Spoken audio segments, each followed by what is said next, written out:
So Panahipi, everyone, just in the interest of time, I know that we all are pressed for schedules. And so I'll take the pleasure of introducing Sierra and I. I'm one of the committee members for the Indigenous Peoples Climate Change Working Group.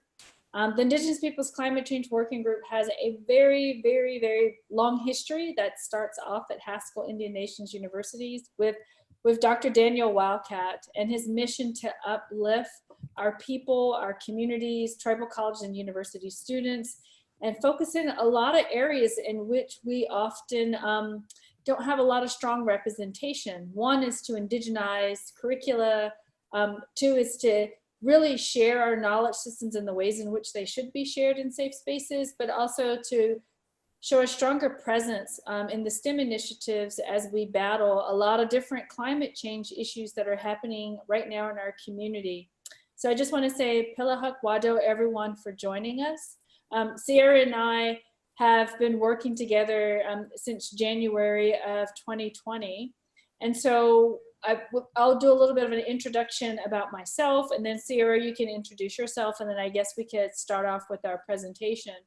So Pinahipi, Wataxi Nexan Yeshen, Michelle Montgomery. I am descendant Eastern Band Cherokee and enrolled Halawa Saponi. I'm also an associate professor at the University of Washington, Tacoma, assistant director for the Office of Undergraduate Education. And I'm also the interim director for undergraduate programs in the Department of Bioethics and Humanities in the School of Medicine.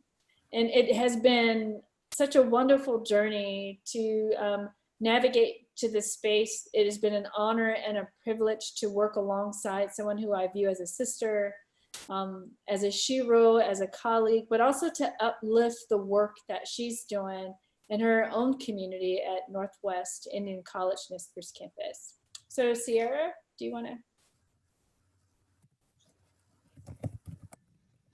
Hello, everybody. I'm gonna not use my video because I'm really not feeling great.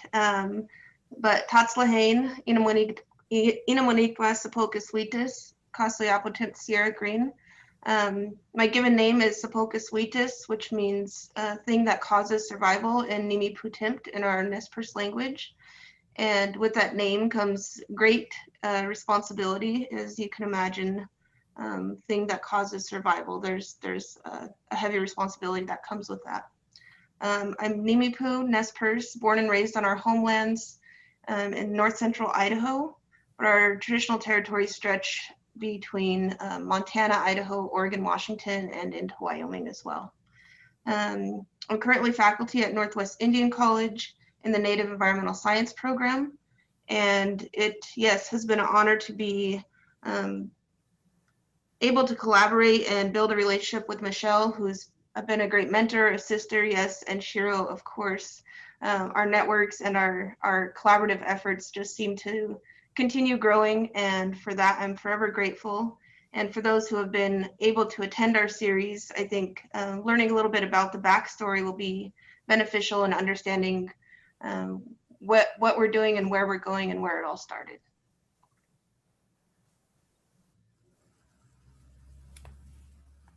So a little bit of the backstory for the Indigenous Speakers Series is an extension of the Indigenous Knowledge and Community Conversation series that I started as a new faculty.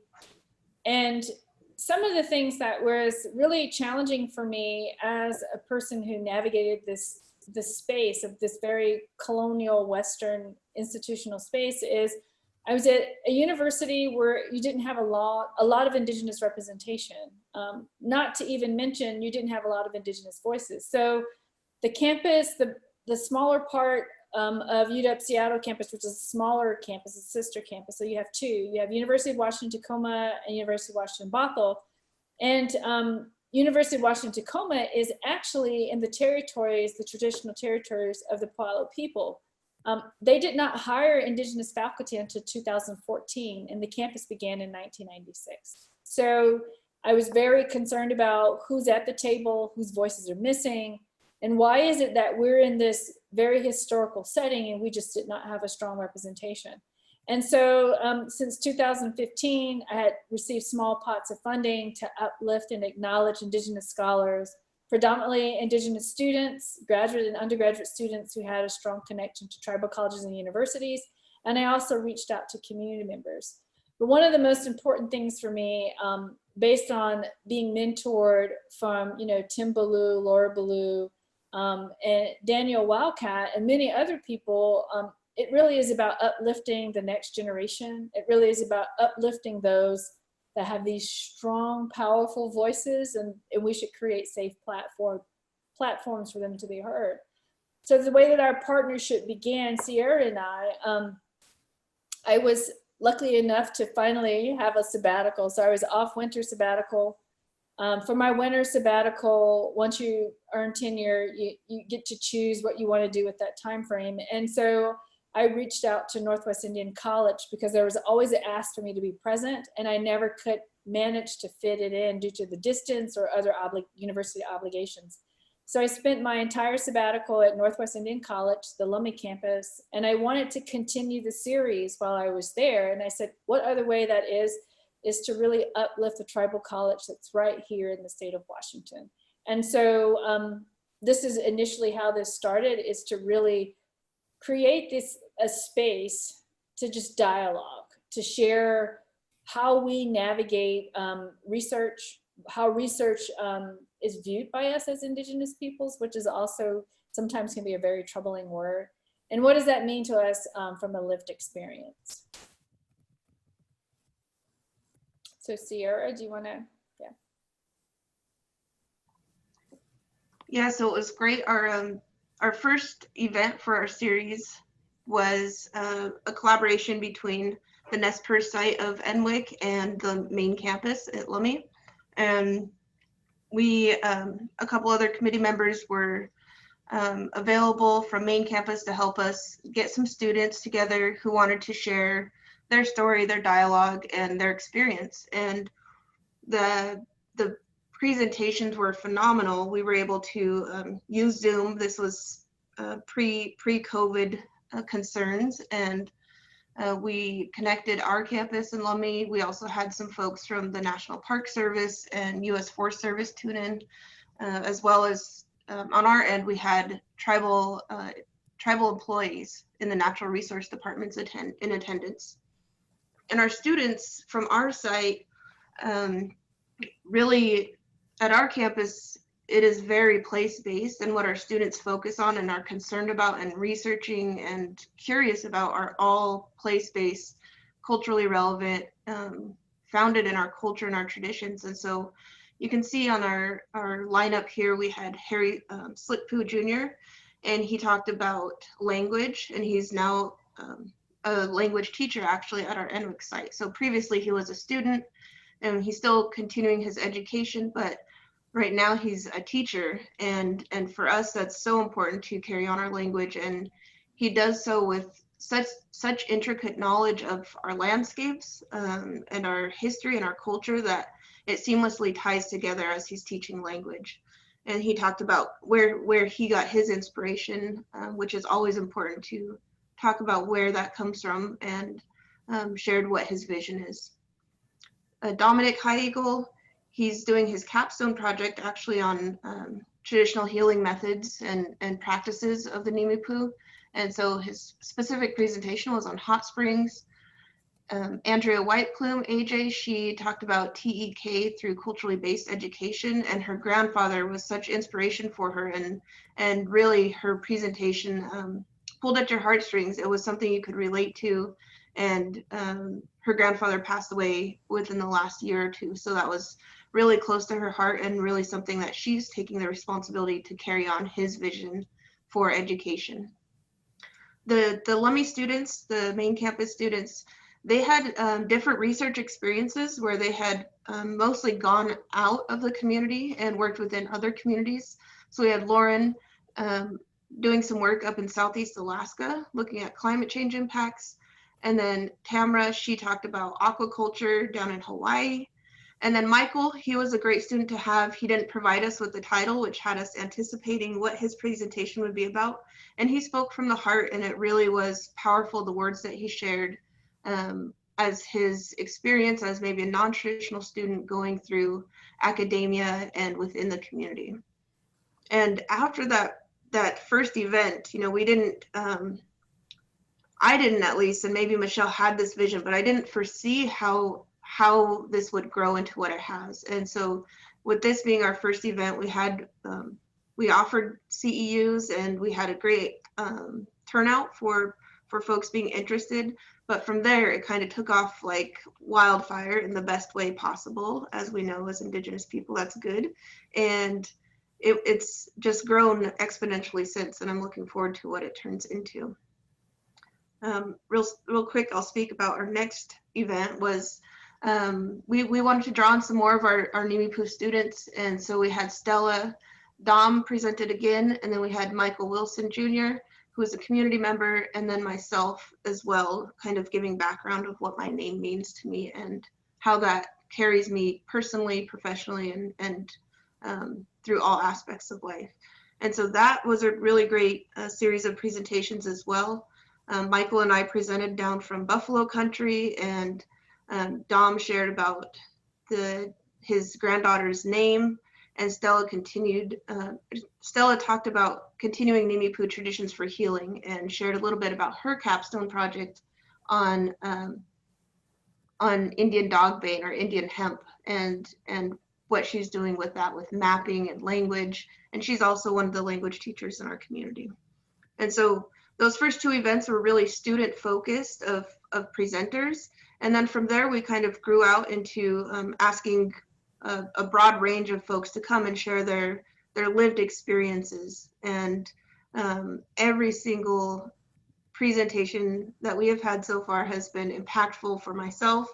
I'm sure Michelle feels the same way, and our attendees.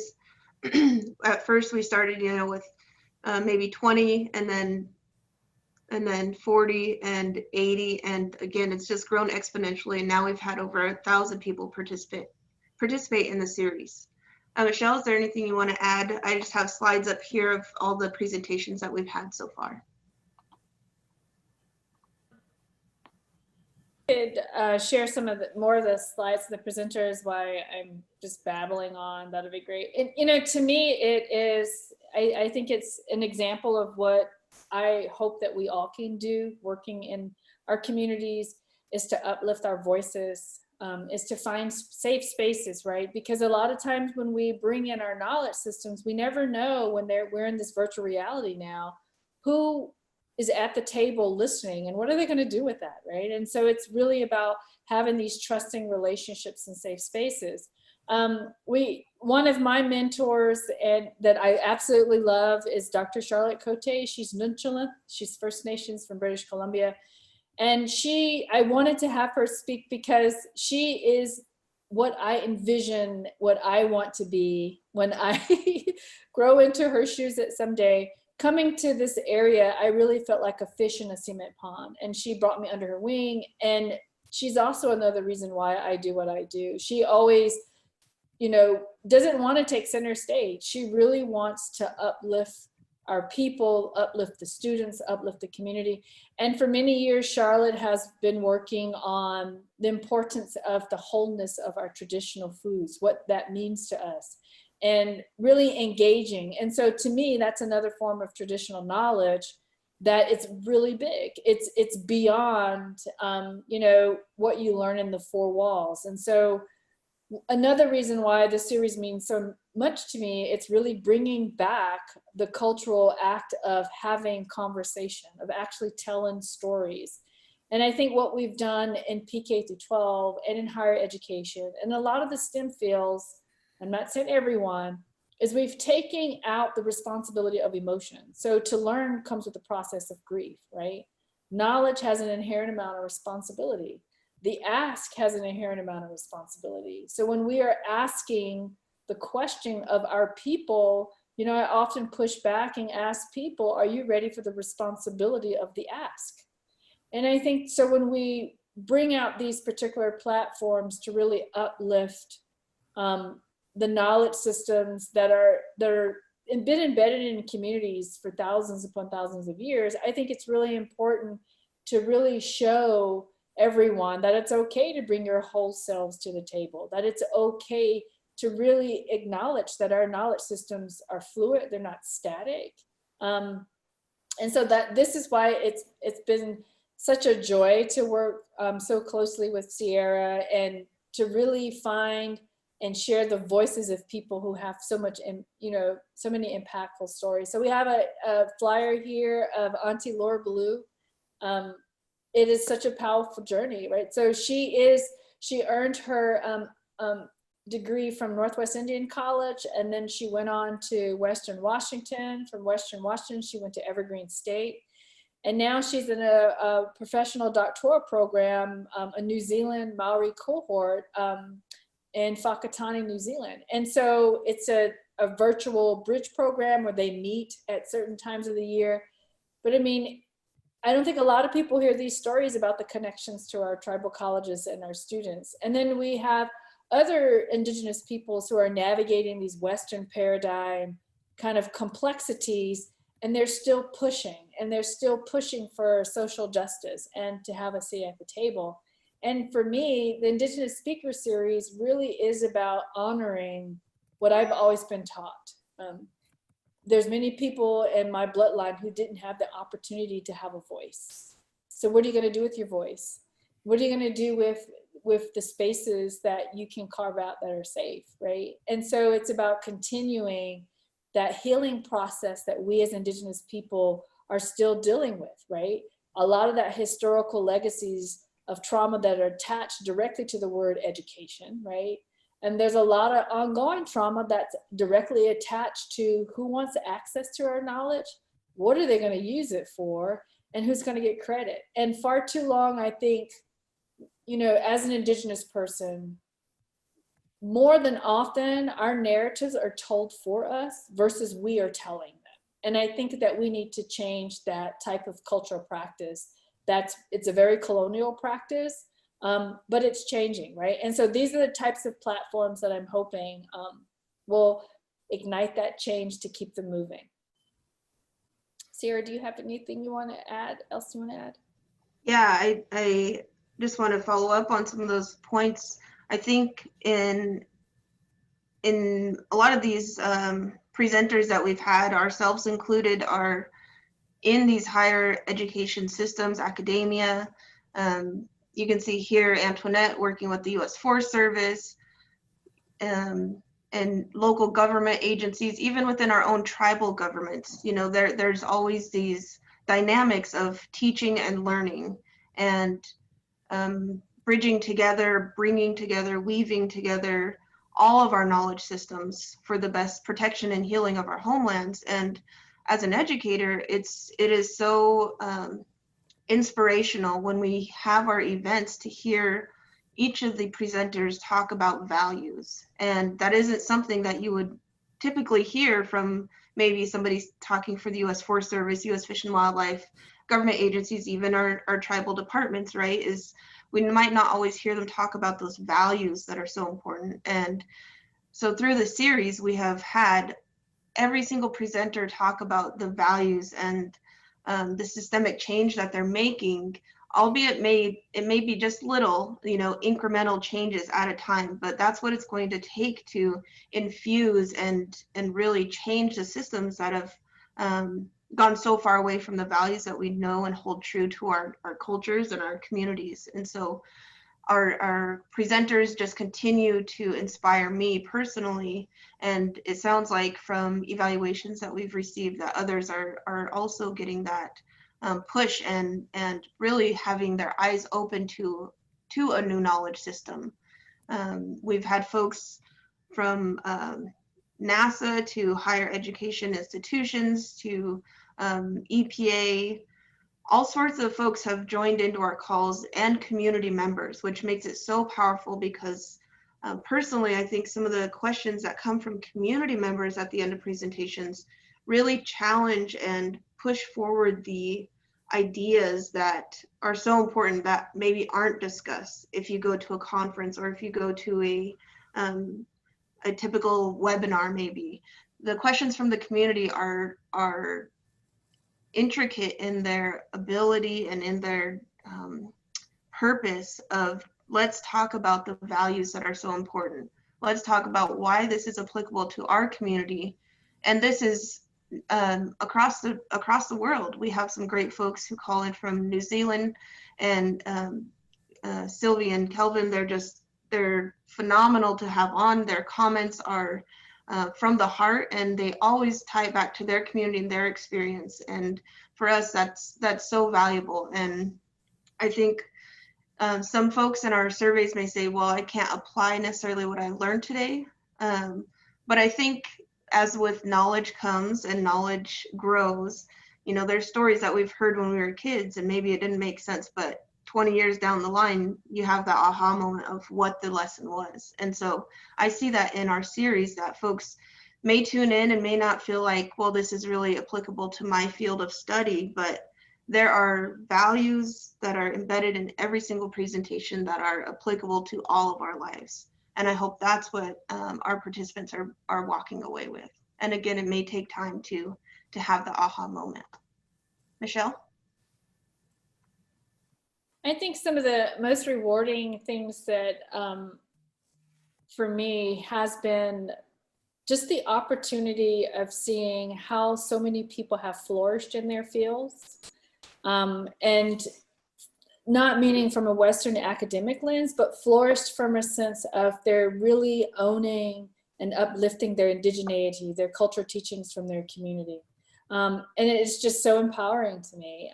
We have Melissa and Paulette, who I will always view as sheroes, who always walk the talk. And I think that it's so important to highlight because unfortunately, a lot of times when we as Indigenous people speak about how it's important for our voices to be heard and not to be erased, right? Because erasure comes in many forms.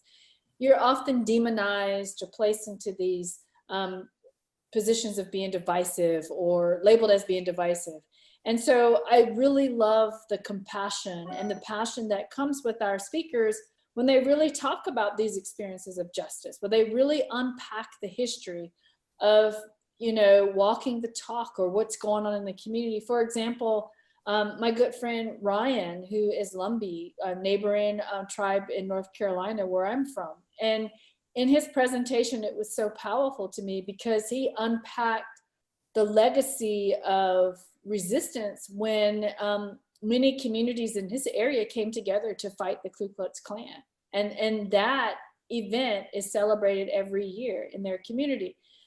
Ryan's also been a huge advocate of pushing back for the Atlantic Coast Pipeline. And as of now, it's not funded. And, you know, so it's these types of stories that we never hear about. We don't see them on CNN. We don't see them in the mainstream university publications. In regards to, these are the things that we need to see and show that's represented in our communities. And to me, it has been just so uplifting to hear the voices of so many people, to hear their journeys, not even the beginning of the journeys. Like there's so much more work to be done, but many of the people who Sierra has so graciously put together and showed the flyers of some of our presenters, these are the people who are actually behind the scenes, pushing for justice, pushing for the rights to be heard, pushing for changing the narrative and redefining the meanings of to have a voice and what that voice looks like. Yeah, and I think another point too is how each of our presenters have had impacts within their communities, but so much more as well.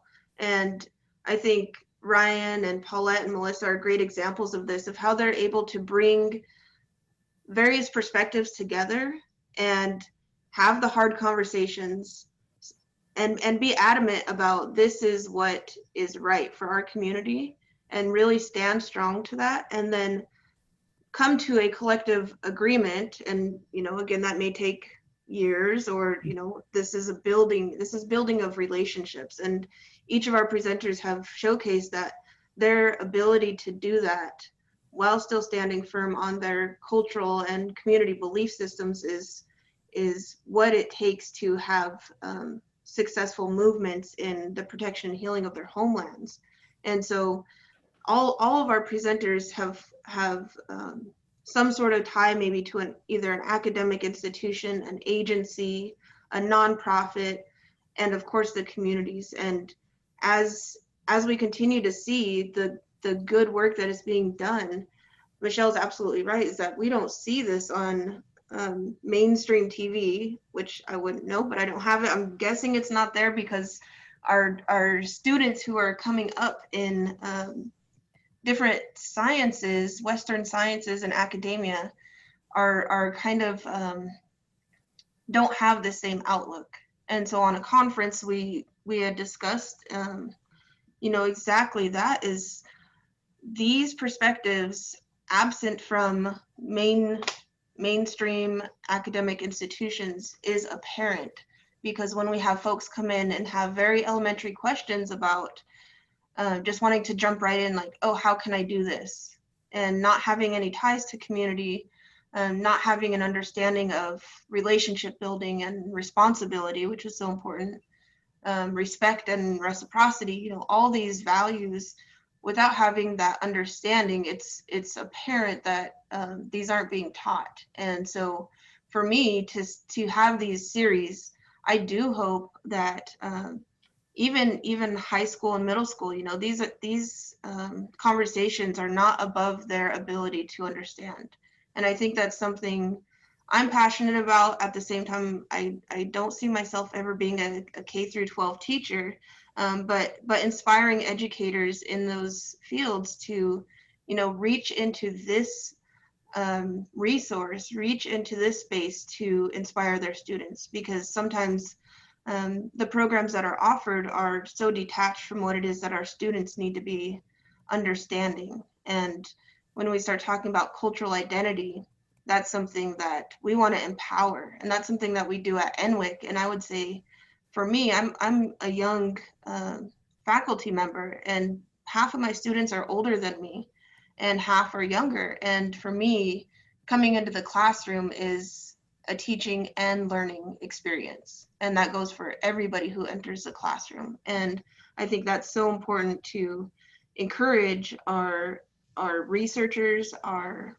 partners, our local agencies. Everybody needs to understand that this approach and this perspective has a place at the table and is tied to the land and has been for millennia. And so it's something that I can't state enough, the importance of needing our allies to recognize this and support it and promote it, and find the best way possible in making sure that these voices, we've had 14 speakers, and that's a small slice of all the great work that's going on. And I think it's so important to embed those into these spaces where it has not been historically. And I like to add, a lot of people always ask, what is the connection to climate? What's the connection to climate justice? What's the connection to, as I call, eco-critical race theory, right? And so there's a very strong connection. And I think that we as Indigenous peoples, our identities are directly connected to these reality of land in place, right? Water in place. And all of the social justice issues that we encounter is directly connected to history, right? Treaties, the removals from our traditional lands. Some Indigenous communities are very fortunate to be in their traditional lands, but that's not for everyone. And so when we think about climate and the impact of climate, we also have to think about, what is the narrative? Who's sharing the narrative, when and how? But most importantly, how do we unpack the narrative to make the connection to food security, food sovereignty? We also need to talk about displacement, right? Pipelines. Ryan did a beautiful job in his presentation, really talking about the impacts of that along the Atlantic coastline. And there's so many different things that we as Indigenous peoples are doing to be resilient and to be adaptable to place, because many of us are not in our home territories. But even though we're dealing with two very serious issues right now, which is a pandemic and the very visible racialized violence, I mean, we can't disconnect that racialized violence from climate change, nor can we disconnect that from the conversations that need to take place in regards to environmental justice. And so this Indigenous speaker series, to me, is about recreating the agency that should be there, that should always be there.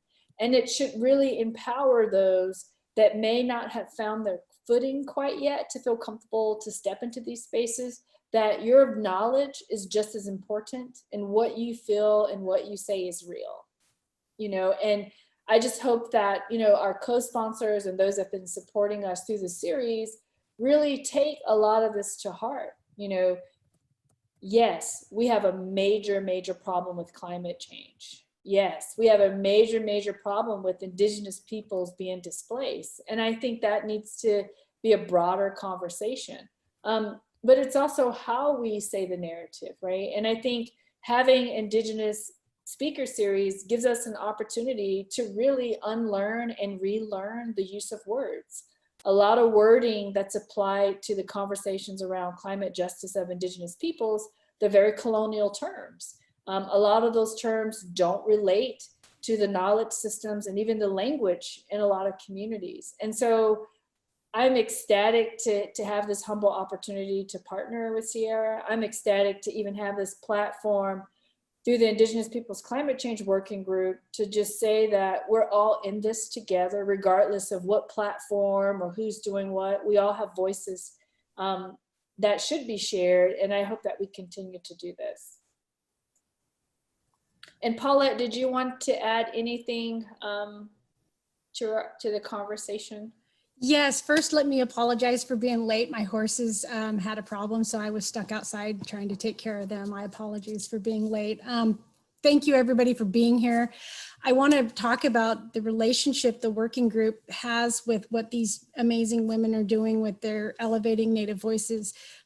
The Indigenous Peoples Climate Change Working Group started in 2006, and I've been part of it since 2010, and Michelle and I have been part of it for several years. And the work that Michelle and Sierra have been doing with elevating Native voices, both student and academic, has been instrumental in bringing attention to the work that Native scholars and Native students and Native community members do in relation to environmental justice, climate justice, and just the many things that are out there. And one of the reasons it's so important is that it allows other people, not just non-natives and Native alike, but Native students, to see that there is a place for them to go and that their work is useful and meaningful and needed and important in this in the discussion of climate variability, change, and extremes. So by creating a space where we can hear from people that we admire, that are doing the work that is needed and important, and that they are valued in this way, we are also encouraging young Native people and non-Native people that, you know, it is important for them to continue their journeys, because there's so much work to do, and they all hands on deck. You know, we're all in the same canoe, and we all need to grab a paddle at this point, because the needs in climate are so great. Not just in the understanding, but the risk and the vulnerability and the assessments and the adaptation and the potential to mitigation. But reality is the survivability of climate variability and extremes and change. So I am grateful to the work you do, Michelle and Sierra, in creating space for recognizing those in the field doing the work, so that other people can see, especially our Native young people and our Native students, can see that there is somewhere for them to go with their work, and they're valued so much, and that we see you.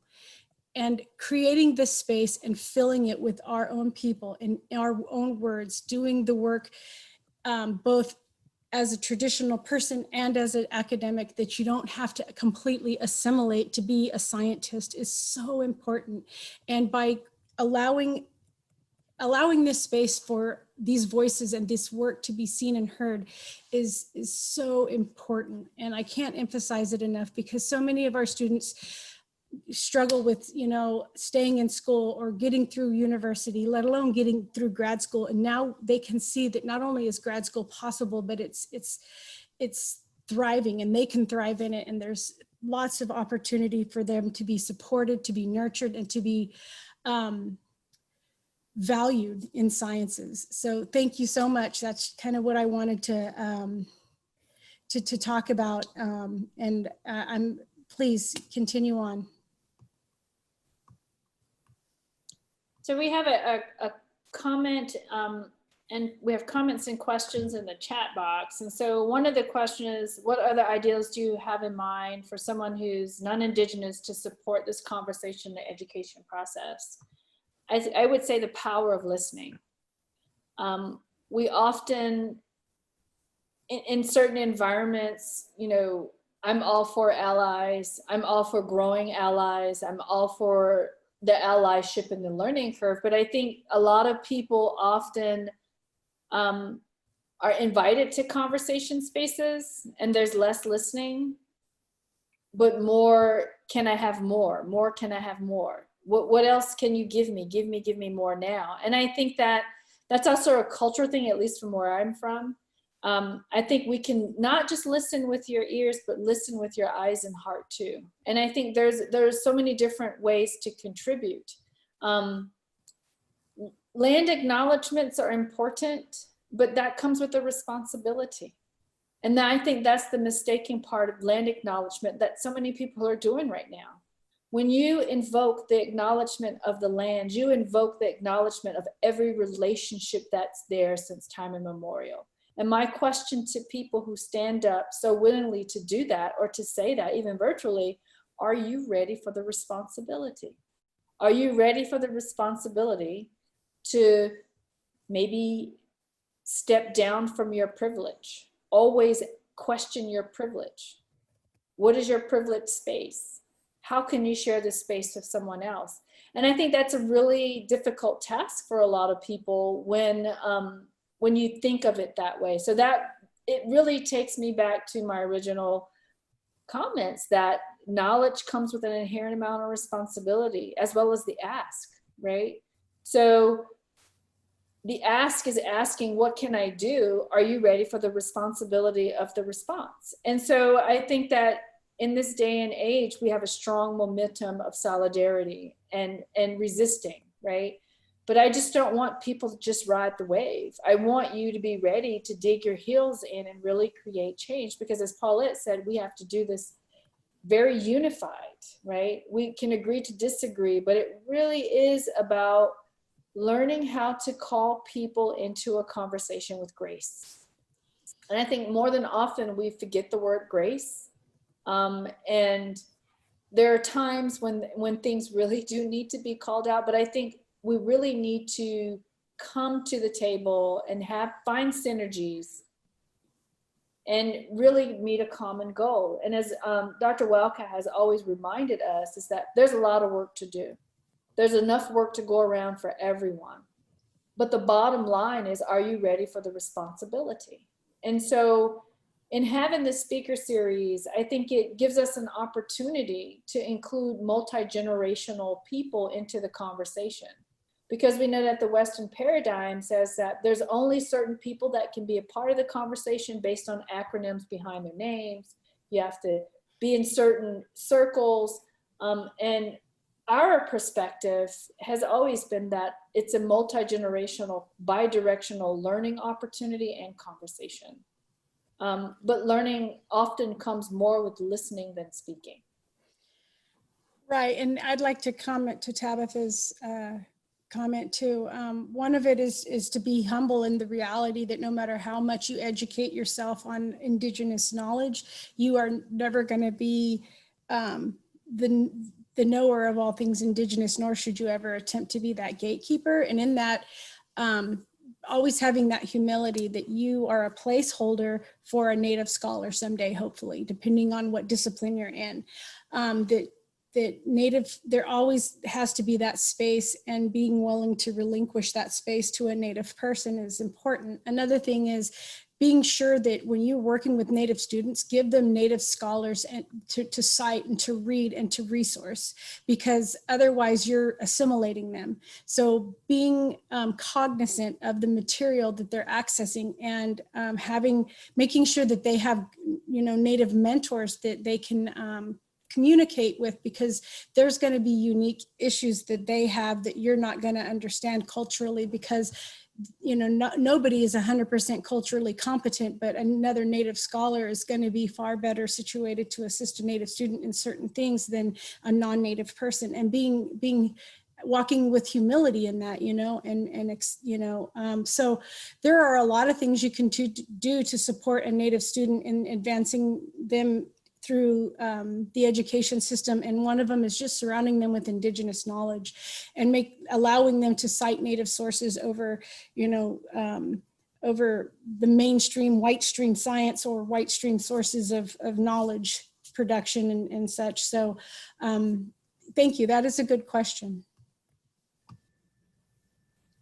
Yeah, thanks Tabitha for that that comment and your list there.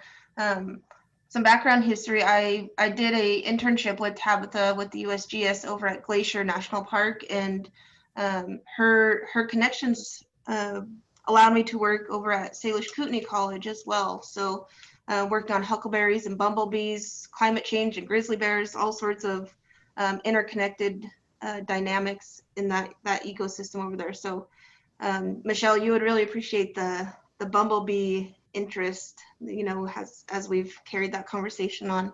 And I think there's some great things that Tabitha and Janine have done over there. And I think with it being USGS and the US National Park, there's still a lot that can be done. So I know we've had some of those conversations as well.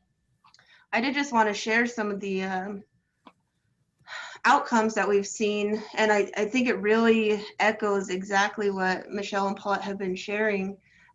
So these first couple of questions are, the webinar provided concepts and applications of the value, the interrelationships between people and environment. So you can see there's 96%. The webinar provided grounding and applications of concepts and methodologies to place. The webinar provided effective communication between multiple audiences, including Indigenous communities, policymakers, scientific communities, and general public. And then it comes down to the question, I can apply what I've learned. So folks are coming to the series and saying, yes, yes, yes. And then when it comes to, and to me, this is the responsibility question, I can apply what I've learned. Now it's saying, maybe we should change the question to, I understand my responsibility to take what knowledge I've gained here today and do something with it. And you can see the numbers are shifted down quite a bit more than the previous questions. And so that responsibility is so important. And yet at the same time, it's not translating to folks that, yes, with knowledge comes responsibility. And I think even, that goes back to my personal kind of approach to teaching and learning is those values, is you learn through respect and relationships, and it's reciprocal because you're sharing knowledge as well. It's an exchange of knowledge and that responsibility of what you do with it. And I think we can't emphasize that enough.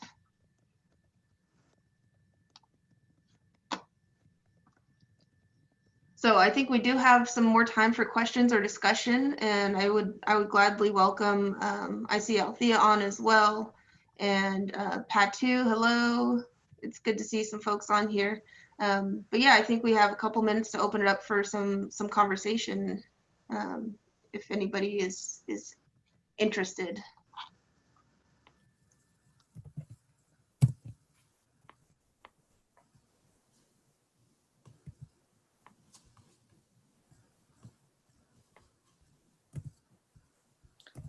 We have a comment in the box that, and it says, I like the emphasis on the contract between someone who gives knowledge and those that receive it to use that knowledge in a meaningful and responsible way.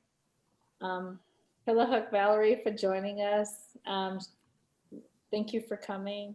And one of the other things that I want to say that it's just a teaching of mine that I always hold dear is to ask yourself, how do you want to be remembered?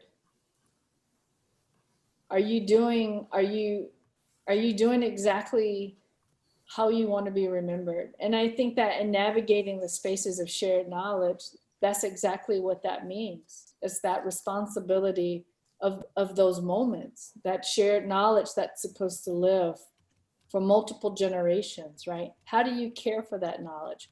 But I think what's missing, and when we talk about, climate justice, and we talk about the different sciences and the act of being a student or being in the position of being an instructor, an educator, we also need to talk about the essence of care, right? Because I think that the more and more I'm navigating spaces, that emotion of care and caring is left out of the context when we talk about the responsibility of knowledge. And I think that's an important point that I'm learning in the speaker series, is unlearning and relearning the essence of care.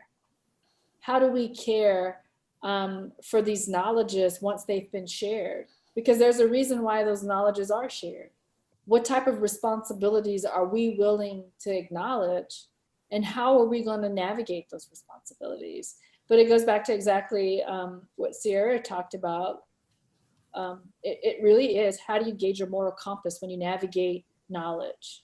How do you gauge your moral compass when you navigate the gift of knowledge? But it's a huge responsibility, big responsibility. Tabitha also mentions a comment. It's mentioned, I also liked inclusion of values. We all have them, but often in Western-based research, we don't talk about that, although it's obviously influences our behavior. Right? I agree, and thank you for that. That's a great comment. Paulette or Althea, did you have anything else that you would like to add or share out before we conclude our presentation? Just thank you so much for all of those participants that were able to participate. This was an absolutely beautiful presentation talking about the diversity of what's being done out there by our Native people and our Native students and scholars and such. And so for me, it's wonderful to see the diversity of the work being done, the success of our people, and the hope that it gives the next generations. And it re-energizes me as a student, I'm trying to get to that last gate, of this journey. So I'm so grateful for the work you guys have done and for giving me the opportunity to participate in your speaker series. And thank you so much for sharing what you do with the Indigenous Peoples Climate Change Working Group. And we hope to continue elevating the work you do. And thank you so much for the work you do and participating in our group. Althea? Yeah. Thank you to Michelle and Sierra for everything that you shared with us today. And like Paulette says, like, I'm a student as well, and just taking everything in of all you have to share with us. The work that you're doing, the knowledge that you share never ceases to amaze me. And, so glad to be able to, find ways to work alongside you all and to continue to learn from you. And I just wanted to, before we leave today, wanted to make a quick plug for the next time that we'll be coming together.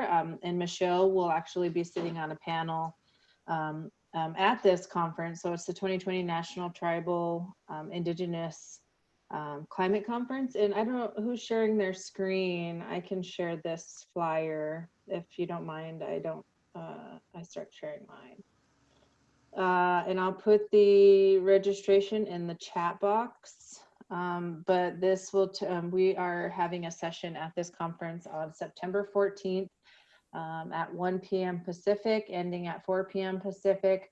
But we have Dr. Wildcat, Al Kushlikis from AHEC, Paulette Blanchard, Sharina Baker, Dr. Kyle White, Dr. Michelle Montgomery, sitting on a panel sharing their knowledge and experience with us.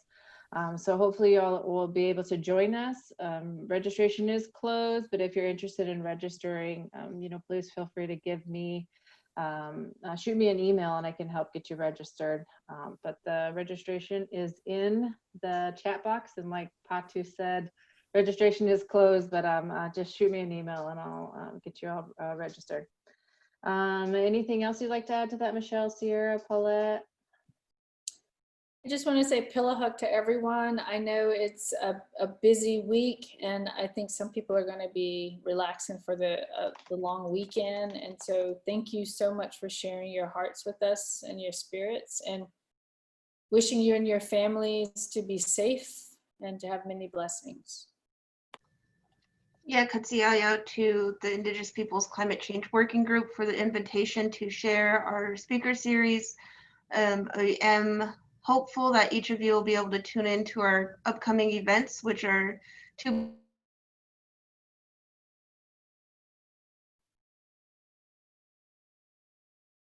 Sierra, I think we lost your audio. I think she froze, yeah.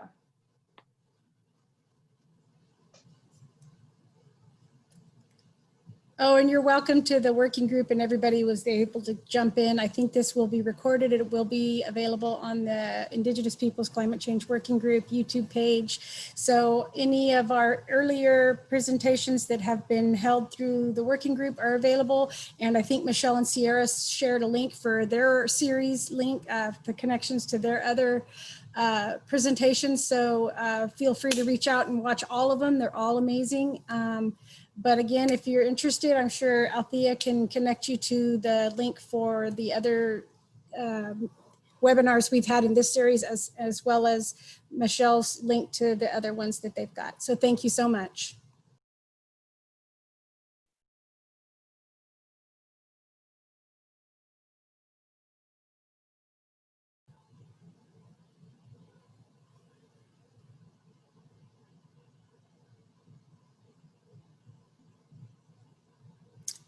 And Althea, I think we are done. So thank you so much, everyone.